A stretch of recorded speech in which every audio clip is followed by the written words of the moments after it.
తెలంగాణ ప్రజలందరికీ కూడా నా నమస్కారాలు తెలియజేస్తా ఉన్నాను.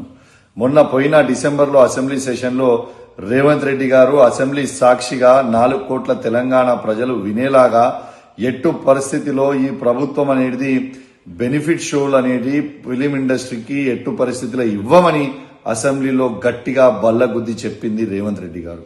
కానీ రేవంత్ రెడ్డి గారు ఇవాళ చేస్తున్న పని ఏంటిది? వాళ్ళని బ్లాక్మెయిల్ చేసి దిల్ రాజు గారిని అడ్డం పెట్టుకొని ఇలా ఫిలిం ఇండస్ట్రీ దగ్గర నుంచి 500 కోట్ల రూపాయలు వసూలు చేసి ఇలా గేమ్ చేంజర్ అనే ఒక మూవీకి ఇవాళ ప్రభుత్వము బెనిఫిట్ షోకి పర్మిషన్ ఇవ్వడం జరిగింది. మేమేం బెనిఫిట్ షోకి వ్యతిరేకం కాదు, కానీ మేము రేవంత్ రెడ్డి గారు చెప్పిన మాట అసెంబ్లీలో ఏదైతే చెప్పిండో ఇయ్యమో అని చెప్పి ఇవాళ మళ్ళీ ఎందుకు ఇచ్చిండో అని మేము అడుగుతా ఉన్నాం.